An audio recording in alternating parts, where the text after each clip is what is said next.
ಸ್ನೇಹಿತರೆ ನಮಸ್ಕಾರ. ನಾವು ಆರೋಗ್ಯವಾಗಿದ್ದೀನಿ, ಏನು ತೊಂದರೆ ಇಲ್ಲ. ದಯವಿಟ್ಟು ಇವತ್ತೇನು ಹೋರಾಟ ಆಯ್ತಲ್ಲ, ಇದೇ ರೀತಿಯ ಹೋರಾಟ ಮುಂದುವರಿಬೇಕು. ಯಾಕಂದರೆ ಇಲ್ಲಿವರೆಗೂ ನಾವು ಏನು ಹೋರಾಟ ಮಾಡಿದ್ದೀವಿ ಇದು ಮುಖ್ಯ ಅಲ್ಲ, ಇಲ್ಲಿಂದ ಮುಂದಿಂದೆ ತಾವು ಮಾಡೋಂಥ ಹೋರಾಟ ತುಂಬ ಮುಖ್ಯ. ನಮಗಂತೂ ಏನು ಭಯ ಇಲ್ಲ, ಆರೋಗ್ಯವಾಗಿದ್ದೀನಿ ನಾನು. ಬಟ್ ನೀವುಗಳು ಇವಾಗೇನು ಸಹಕಾರ ಕೊಡ್ತಾಯಿದ್ದೀರಿ ಈ ಹೋರಾಟಕ್ಕೆ, ಇದೇ ರೀತಿ ಸಹಕಾರ ಕೊಟ್ಟು ಯಾವುದೇ ಕಾರಣಕ್ಕೂ ಕಾಯಮಾತಿ ಇಲ್ಲದೇ ನಾವು ವಾಪಸ್ ಹೋಗಬಾರ್ದು. ನೀವು ಎಲ್ಲರೂ ಕೂಡ ಫ್ರೀಡಮ್ ಪಾರ್ಕಿಗೆ ಬನ್ನಿ, ಯಾರೂ ಕೂಡ ಕ್ಲಾಸಿಗೆ ಹೋಗಬೇಡಿ. ಕ್ಲಾಸಿಗೆ ಹೋದರೆ ಪದೇ ಪದೇ ಏನಾಗುತ್ತೆ, ನಾವು ಇದೇ ಥರದ ಹೋರಾಟಗಳು ಮತ್ತು ಪ್ರತಿ ವರ್ಷ ಈ ಥರದ ಸಮಸ್ಯೆಗಳಲ್ಲೇ ಇರ್ತೀವಿ. ನಿಮಗೆ ಗೊತ್ತೇ ಇದೆ, ನಾವು ಈಗಾಗಲೇ ಸುಮಾರು 50 ಜನ ಅಮರನಾಥ ಉಪವಾಸ ಕೂತಿರೋಂಥದ್ದು ಇವತ್ತು. ಅದರೊಳಗಡೆ ಲಿಂಗರಾಜ್ ಸರ್ ಕೂಡ ಸುಸ್ತಾಗಿದ್ದರು, ಅವರು ಹಾಸ್ಪಿಟಲೈಸ್ ಆಗಲಿಲ್ಲ. ಬಟ್ ನನಗಂತೂ ಇದು ಕಂಟ್ರೋಲ್ ಮಾಡಲಿಕ್ಕಾಗಲಿಲ್ಲ. ಇನ್ನೂ ನಾನು ನಾಳೆನೂ ಕೂಡ ಯಾವುದೋ ಸ್ಕ್ಯಾನಿಂಗ್ಗಳು ಹೇಳಿದ್ದಾರೆ. ನಾಳೆ ಮತ್ತೆ ನಾನು ನಿಮ್ಗಳ ಜೊತೆ ಜಾಯಿನ್ ಆಗ್ತೀನಿ ಅಂತ ಅಂದ್ಕೊಂಡಿದ್ದೀನಿ. ಆದರೆ ನೀವು ಯಾವುದೇ ಕಾರಣಕ್ಕೂ ಕೂಡ ಎದೆಗುಂದದೇ ಮುಂದುವರಿಬೇಕು. ನಮ್ಮ ಹೋರಾಟವನ್ನು ನೋಡಿ ಇಡೀ ಸರ್ಕಾರ ಬೆಚ್ಚಿ ಬಿದ್ದಿದೆ ಈಗಾಗಲೇ. ಆದರೆ ನಮಗೆ ಬೇಕಾಗಿರೋಂಥದ್ದು ಏನಿದೆಯಲ್ಲ ಅದನ್ನು ನಮ್ಗೆ ಆಗೋ ಥರ ನೀವೆಲ್ಲರೂ ಸೇರಿ ಮಾಡ್ತೀರ ಅಂತ ನಾನಾದರೂ ಭಾವಿಸಿದ್ದೀನಿ. Thank you. ಕಾರ್ಯನಿರ್ವಹಿಸಿದೆ ಸಂಘಟನೆ, ಉತ್ತಮ ಸಂಘಟನೆ. ಅದಕ್ಕೆ ಪ್ರಮುಖವಾಗಿ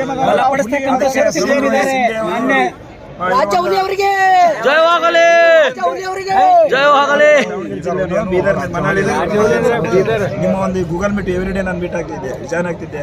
ನಿಮ್ಮ ಒಂದು ಸಂಘಟನೆ ಕಾರ್ಯಗಳಲ್ಲಿ ಭಾಗವಹಿಸ್ತಿದ್ದೆ. ನನಗೆ ಭಾಳ ಖುಷಿ ಅನಿಸ್ತು ನಿಮ್ಮ ಒಂದು ಆಕ್ಟಿವ್ನೆಸ್ ನೋಡಿ.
ನೀರ್ ಕೊಡ್ರಿ ಯಾರನ್ನ ನೀರ್ ಕೊಡ್ರಿ ಸ್ವಲ್ಪ ಸರ್ ಬೇಕಾಗತ್ತೆ ಇವತ್ತು ಆಗ್ತಕ್ಕಂತ ಎಲ್ಲದಕ್ಕೊಂದು ಸರ್ಕಾರ ಏನಾಗುತ್ತೋ ಗೊತ್ತಿಲ್ಲ. ಸರ್ಕಾರ ಇವತ್ತು ಇಲ್ಲಿವರೆಗೂ ಕೂಡ ಯಾರು ಬಂದಿಲ್ಲ, ನಮ್ಮ ಅಳಲನ್ನ ಕೇಳಿಲ್ಲ. ಕ್ವಾಲಿಟಿ ಅನ್ಕೊಂಡಿದ್ರಲ್ಲ, ಈ ಕ್ವಾಲಿಟಿ ಬರ ಇವತ್ತು ಏನಾಗುತ್ತೆ, ಇವತ್ತು ಆಗೋದಕ್ಕೆಲ್ಲದಕ್ಕೂ ಈ ಸರ್ಕಾರವೇ ಹೊಣೆ ಆಗುತ್ತೆ. ದಯಮಾಡಿ ಸರ್ಕಾರವೇ ಎಚ್ಚೆತ್ಕೊಳ್ಳಿ. ಇರುವಂತವರೆಲ್ಲ ಇವತ್ತೇ ಕೌನ್ಸಿಲಿಂಗ್ ಪ್ರಕ್ರಿಯೆಯನ್ನ ನಿಲ್ಲಿಸಿ ಇವತ್ತು 6,000 ಜನ ಇವತ್ತು ಕುಟುಂಬಕ್ಕೆ ಬಂದಿದ್ದಾರೆ ಅಂದ್ರೆ ಇದಕ್ಕಿಂತ ದೊಡ್ಡ ಸಮಸ್ಯೆ ನಿಮ್ಗೆ ಮನಸ್ಸೇ ಇಲ್ಲ ಸರ್ಕಾರಕ್ಕೆ. ಬನ್ನಿ ಸರ್, ಯಾರಿದ್ದೀರಿ ಬನ್ನಿ. ಶ್ರೀ ಮೇಡಮ್ ಅವರೇ 16 ವರ್ಷದವರೆಗೂ ಯಾರು ಕೇಳಿಲ್ಲ. ನಾನು ಈ ಜೋಡಿಯಾಗಿ ಕೆಲಸ ಮಾಡಿದ್ದೀನಿ, ಲ್ಯಾಬ್ ವರ್ಕ್ ಮಾಡಿದ್ದೀನಿ. ಆಮೇಲೆ ಎ ಗ್ರೇಡ್ ನಿಮ್ಗೆ ಬೇರೆ ಇದೆ. ಇಲ್ಲಿ ಬಂದು ಮಾತಾಡಿ ಮೇಡಮ್. ಇವತ್ತಿನವರೆಗೂ ಯಾವ ಗವರ್ಮೆಂಟ್ ಅವರು ಯಾವ ಇಲಾಖೆಯವರು ಇಲ್ಲಿ ಬಂದಿಲ್ಲ. 6,000 ಜನ ಕುತ್ಕೊಂಡಿದ್ದು ಇನ್ನು ನಿಮ್ಗೆ ಕಳ್ಳಿ ಕಾಣ್ತಾ ಇಲ್ಲ.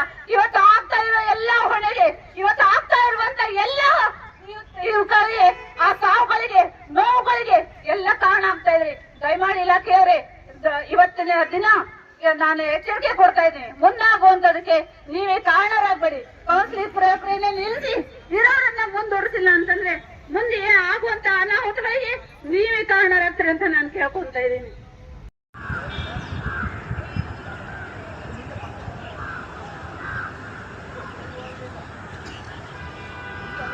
ಎಲ್ರಿಗೂ ನಮಸ್ಕಾರ. ಆತ್ಮೀಯ ನನ್ನ ಅತಿಥಿ ಉಪನ್ಯಾಸಕ ವೃತ್ತಿ ಬಾಂಧವರೇ, ತಮಗೆ ತಿಳಿಸೋದೇನೆಂದರೆ ಇವತ್ತಿನ ಸಚಿವ ಸಂಪುಟದಲ್ಲಿ ನಮ್ಮ ವಿಷಯ ಪ್ರಸ್ತಾಪವಾಗಿದ್ದು ಅತಿ ಶೀಘ್ರದಲ್ಲಿ ನಿಮಗೆ ಒಂದು ನಿಮ್ಮ ಹೋರಾಟಕ್ಕೆ ಜಯ ಸಿಗ್ತದೆ ಅನ್ನುವಂಥ ಮಾತನ್ನು ಮಾನ್ಯ ಸಂಬಂಧಪಟ್ಟಂಥ ಸಚಿವರುಗಳು ಮತ್ತು ಅಂದರೆ ವಿಶೇಷವಾಗಿ ಕಾನೂನು ಸಚಿವರು ಈಗಾಗಲೇ ನಿಮಗೆ ಒಂದು ಒಳ್ಳೆಯ ಸುದ್ದಿ ಬರ್ತದೆ. ಮಾನ್ಯ ಮುಖ್ಯಮಂತ್ರಿಗಳೇ ಅದನ್ನು ಘೋಷಣೆ ಮಾಡ್ತಾರೆ. ನೀವೆಲ್ಲರೂ ಕೂಡ ಅಧೈರ್ಯಗೊಳ್ಬೇಡಿ, ಧೈರ್ಯದಿಂದ ಇರಿ ಅಂತ ಹೇಳಿ ಈಗಾಗಲೇ ಮಾನ್ಯ ಕಾನೂನು ಸಚಿವರು ನಮಗೆ ತಿಳಿಸಿದ್ದಾರೆ. ಮತ್ತು ಉನ್ನತ ಶಿಕ್ಷಣ ಸಚಿವರಿಗೆ ಎಲ್ಲ ಸಚಿವ ಸಂಪುಟದ ಸಹೋದ್ಯೋಗಿ ಬಂಧುಗಳಿಗೆ ನಿಮ್ಮೆಲ್ಲರ ಪರವಾಗಿ ನಾನು ಧನ್ಯವಾದ ತಿಳಿಸ್ತೇನೆ. ತಾವ್ಯಾರೂ ಕೂಡ ಏನು ಅಧೈರ್ಯಗೊಳ್ಳದೆ ಶಾಂತವಾಗಿರ್ಬೇಕಂತೇಳಿ ಈ ಮೂಲಕ ತಮ್ಮಲ್ಲಿ ವಿನಂತಿಸಿಕೊಂಡು ನಾನು ಮಾತು ಮುಗಿಸ್ತೇನೆ. ಜೈ ಭುವನೇಶ್ವರಿ.